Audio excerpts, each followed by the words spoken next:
mammals, welcome to another video. Today I'm gonna explain how to tell all the big cats apart from each other, okay? There's a lot of confusion out there about which cat has the spots, which stripes belong to which cat, which pattern belongs to that cat. With this video I'm gonna solve all that confusion. So if you see a cat and you don't know, you're not sure which cat it is, just go back to this video and you will know everything, alright? Are you ready to learn who has the spots? Who has the stripes?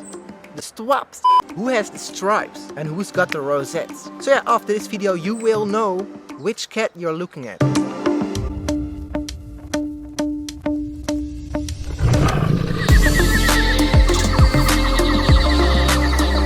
Yeah, by the way, whoa, this is my new setup. Not inside, you know, with the microphone, the background, the lighting, everything. No, just right here in my tree, in nature. Pow! So we're gonna start with the biggest of them all. So of course the tiger, the tiger. The color, soft orange color, and the stripes, of course. Stripes belong to the tiger. Every tiger. And some stripes are even almost triangles, not almost. Some stripes start together, they split out and they come together again, so which makes a triangle. So the triangles and the stripes, sharp stripes with the soft orange fur is of course the tiger. So then we have the two most famous tigers, of course the Bengal tiger and the Siberian tiger. There is a little bit of difference between them. Of course the Siberian tiger is bigger. It's the biggest cat on earth at the moment. The Siberian tiger lives in way colder areas, so fur is a lot thicker and longer and has thicker stripes. So yeah, everything is just bigger about the Siberian tiger. So that's how to tell the Siberian tiger apart from the Bengal tiger. Then on to the next big cat.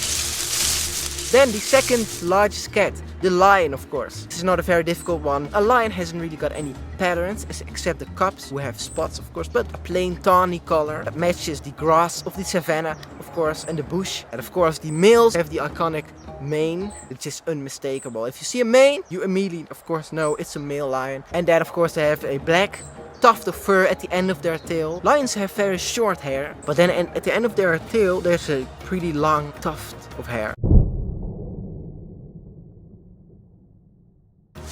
Moving on to the next big cat, the jaguar. Now we're really getting into the spots and the rosettes, the more difficult patterns. So the jaguar, big spots, big clear spots. Alright, the jaguar is a big, stocky, muscular cat. It's almost a semi-aquatic cat, which hunts in the water a lot. You know, caimans and capybaras. Also, one very iconic thing about the jaguar is jaguars have a very big head. That's because jaguars are, of course, very muscular and they have the strongest jaws of any cat. They also use them, of course, for hunting. That's the whole reason. They actually bite through the skull sometimes of caimans. That's how they kill their prey. Not even the throat bite sometimes, but sometimes also literally through the skull. That's how strong their jaws are. That's why they have such a big muscular head and neck. Relatively short legs, because they can sprint very fast, but not. They're ambush hunters, of course. They don't need to sprint a lot. So that's the jaguar. So now there's one big cat that is the most similar to the jaguar, which is of course the leopard. There's one thing that jaguar spots have in common with leopard spots, and that is they are both called rosettes. Now this is the very important thing, how to tell jaguar apart from a leopard. First of all, the leopard is smaller, more slender. As I said, a jaguar is more bulky and muscular. The leopard is more agile. And then of course also the spots are smaller. So the spots of a jaguar are thicker, more pronounced and bigger. And the spots, the rosettes of a leopard are more like faded and smaller. So that's the biggest difference between the spots of a jaguar and a leopard. So you have to really train your eyes if you really want to spot the difference fast. Then of course the tail of a leopard is a lot longer than a jaguar's tail, because leopards are better climbers than jaguars. Jaguars can also climb pretty well, but leopards just climb more and better and faster. They spend a lot more time in the trees and therefore they need a very long tail to balance, of course. So the leopard is basically the ultimate hybrid cat. A jack of all trades and actually also a master of a lot of things. Normally you would say a jack of all trades, master of none. But in this case the leopard is a jack of all trades and a master of some things as well. Climbing, stalking ambushing. Oh, now there's another. Now we're on the topic of leopards. The black leopard. There's a lot of confusion. We're just gonna solve this little confusion, this little mystery in this video as well. It's very simple. The black leopard. Some people think it's a whole nother animal, a whole different animal. Or some people think the panther is the black leopard, or the other way around. So they think panther is a leopard and then the black leopard is another cat. Let me tell you right now, once and for all, the black leopard is the same cat as a leopard. The black leopard is a leopard, but then with an oversupply of melanin, which causes the fur to be very, very dark. But if you look very closely at a black leopard, you can still see there's brown fur right there, and even sometimes you can even see the rosettes. So it's all Panthera pardus, African leopard, Indian leopard, black leopard. Indian leopard as well. So there are more black leopards in India than in Africa, because of course the bush right there in India is more thick, more dense, which means there's more shadow, like on my face right now, Jesus Christ. Which means there's more black, which means a black fur is more suitable, is more useful than in more open areas like Africa. It's another mystery solved. Also, leopards are the most widely spread cat of the world, in the world. These are all the subspecies of leopards right here, boom. There are quite a lot. Okay then, moving on to the snow leopard. Now, this is a fun fact about the snow leopard. Officially, this isn't even a leopard. Bet you didn't know that. I didn't know that. The snow leopard is actually more closely related to tigers than to leopards. So, but it looks more like a leopard than a tiger. So now, this is also a pretty easy one to distinguish. White fur, big spots, big rosettes. Actually white fur, gray fur. Light gray fur. That means snow leopard. Exceptionally long, bushy tail. It's like incredible. If you see that tail, you immediately know, okay, that's a snow leopard. The snow leopard has the longest and thickest tail of all cats. Also very big paws. The whole body is covered in thick fur. The tail, the head, and of course their paws. Their paws act like snowshoes, so they don't sink in the snow everywhere. Then moving on to another cat that lives in the mountains. Hence the name mountain lion. But I call it a puma. Is it puma or puma? Or cougar? So strangely, this cat is classified as a lesser cat instead of one of the big cats, which is weird because it is a big cat. You know, it's pretty big, so I'm gonna include it in my list, of course. So the puma has, of course, a plain brown color. Sometimes I think people can actually mistake a puma for a female lion, especially if you only see the fur and the color. Pumas have usually a little bit more dark brown color, and also, by the way, longer hair, because pumas also live in areas where it's very cold and even in the snow. And in the mountains, of course, again, there is the name mountain lion.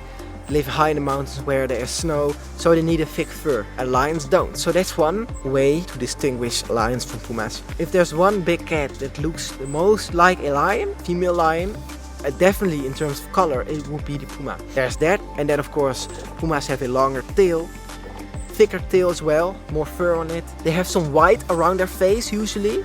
That's another way to distinguish them. And sometimes even black patches on the side of their lips. And also this is one thing I didn't know before, but apparently there are 7 subspecies of puma. 7. Boom, 7. Up till recently I only thought there were 2, but not 7. There are 7. Alright.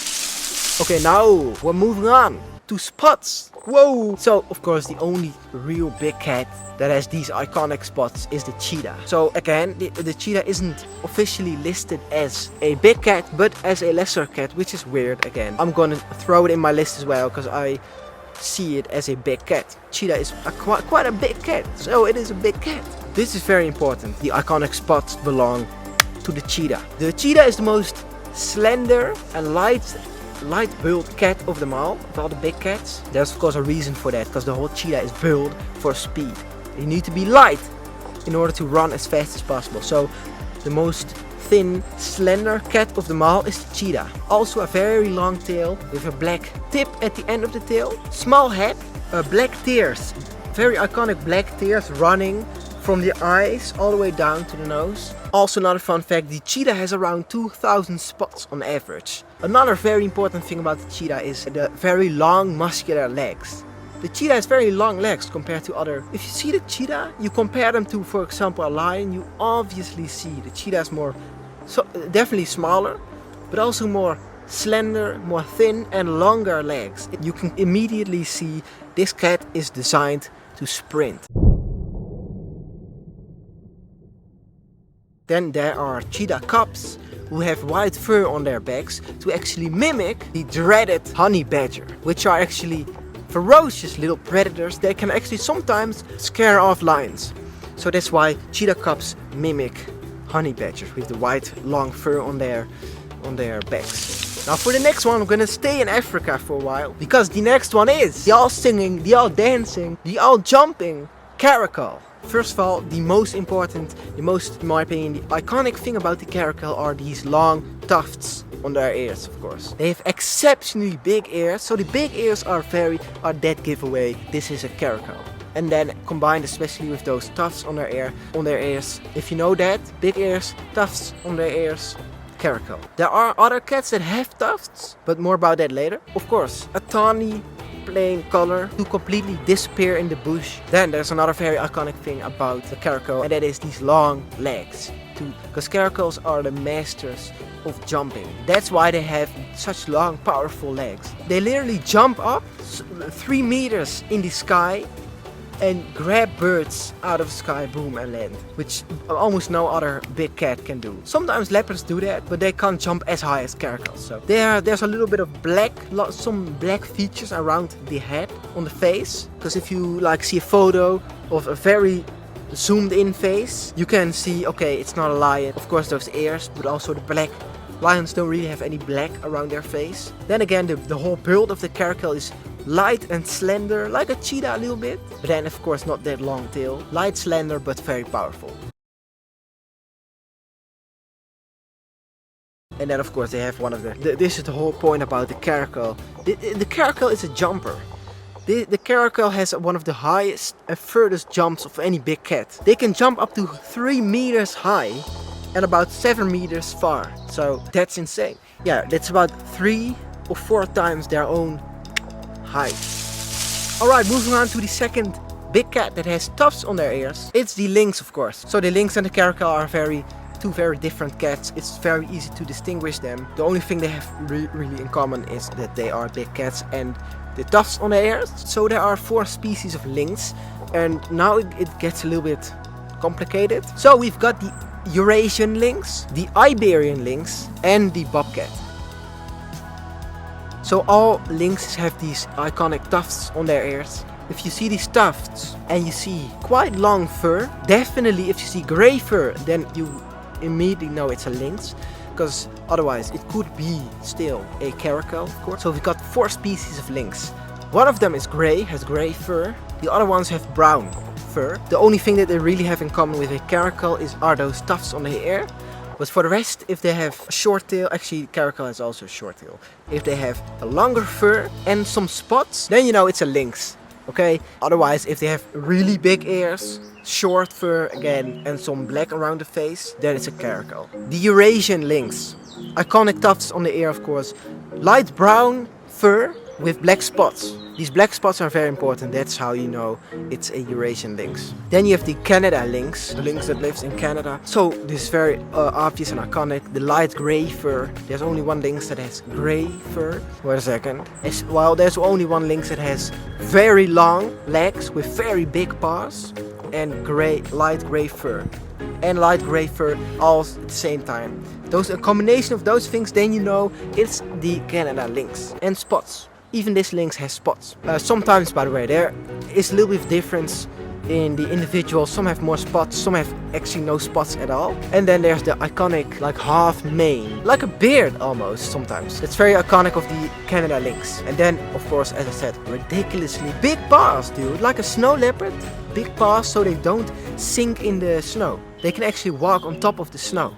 Dude, this picture right here shows it perfectly. Look how ridiculously big those paws are and how long those legs are. Then we've got the Iberian lynx. This lynx has the most dark brown color and the most spots of all the lynxes. And the thinnest fur, because the Iberian lynx lives of course in more warm areas. So in my opinion, the lynxes are the most difficult to tell apart from each other. Not even a leopard or a jaguar is very easy actually, but the lynxes even I have trouble with, you know, sometimes seeing the difference between a bobcat or the Eurasian lynx. Well, and then of course the bobcat, the fourth one, is the smallest.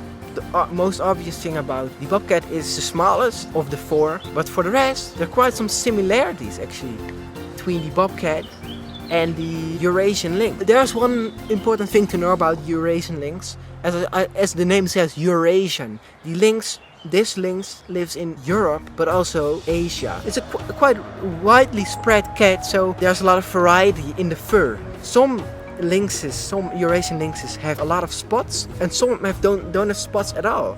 Some have very light brown fur, others have actually grey. Some almost look like a Canada lynx. So yeah, there's a lot of variety within this subspecies. So that's one thing to keep in mind. The fur and the spots are dictated by the area that they live in, especially in terms of the color. Brown means warmer areas, and a more light gray/white fur means colder areas. So, alright mammals, last, but certainly not least, the clouded leopards. Alright, these are the smallest of the big cats. So first we've got the mainland clouded leopard. The spots of a clouded leopard are very iconic and different than any other cat. That's the whole reason why they are called clouded leopards. The spots are almost like clouds and not rosettes like the leopard or the jaguar. The first number one thing that you need to distinguish is the spots.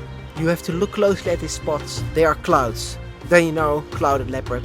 If they are rosettes, but they look very different than rosettes. So think clouds versus rosettes. Basically it's like a mini jaguar, but then with bigger spots even. Yeah, so especially on the middle of the body, these spots are really big. A lot bigger actually than a leopard or a jaguar. A leopard has rosettes, then the jaguar has bigger rosettes and more pronounced, more thick. And then the clouded leopard has the biggest spots of them all, which are not spots but clouds. And even sometimes in the neck area, just whole patches of black. Then of course another very iconic thing about the clouded leopard is the very long tail, because they spend a lot of their times in the trees as well, like leopards. A lot of big cats have long tails, but this is the smallest big cat, which has, I think, for its size, the longest tail. Snow leopard has the largest, longest tail, but for the size, I think the clouded leopard. At least one thing that I do know for a fact is the clouded leopard has the biggest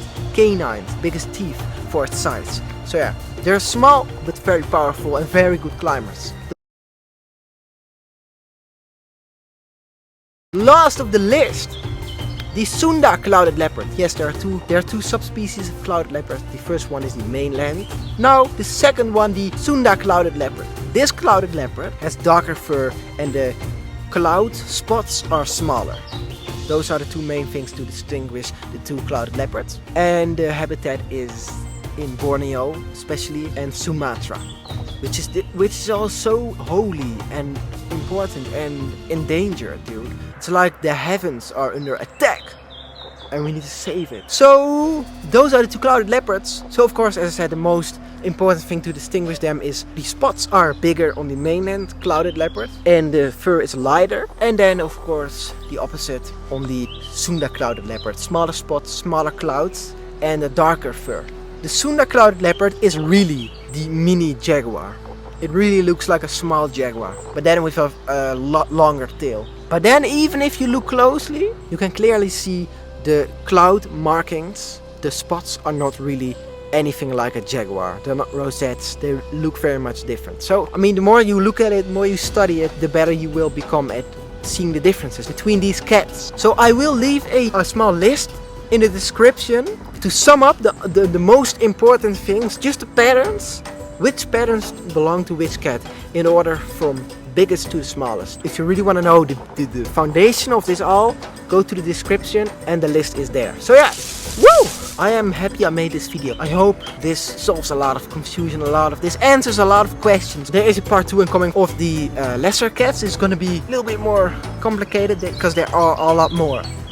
There are so many lesser cats. I hope you got value out of this video. I hope you enjoyed this. I hope you learned a lot from this. Share this with someone who needs to absolutely see this. More content is on the way. I've come up with a new idea. It's called Wild Facts, where I explain to you one little fact, but very important, awesome fact about nature in like 30 to 50 seconds. That's another type of content that is coming out at least once every week. So if you want to see more content like this, of course, consider subscribing and join the mammal gang. If you got still any questions left about this topic, basically there are stripes, spots, dots, rosettes, clouds, plain color. Okay, if you still got any questions about these animals, the big cats, leave your comment below and I will answer them as professionally as I can, alright? That's it, stay wild, let's make the planet green again, as I always say. And I will see you in the next video. Peace.